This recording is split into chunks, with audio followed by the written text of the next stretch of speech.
It's Thursday, which means we go to the audience for a Q&A session on this edition of the Sprint Car Unlimited 90 at 9. Before we get to it, don't forget to click the subscribe button on our YouTube channel and also check out our daily exclusive content at www.sprintcarunlimited.com.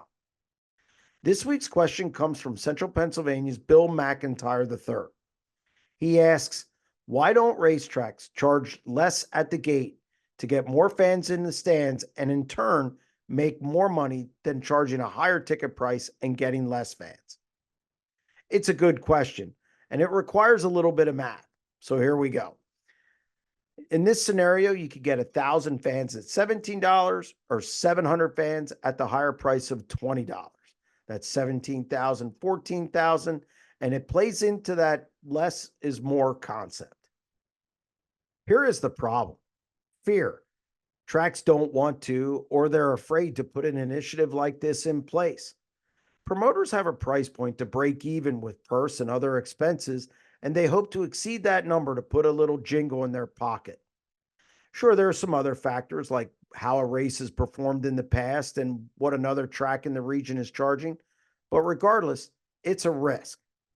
We have to remember that dirt track racing is very old school in its thinking and is 10 to 15 years behind what the real world is doing. It isn't the case across the board, but there are very few racetracks that operate like Eldora Speedway, which lowers its food prices and kills it with quantity. In defense of racetracks, I've seen it done a time or two.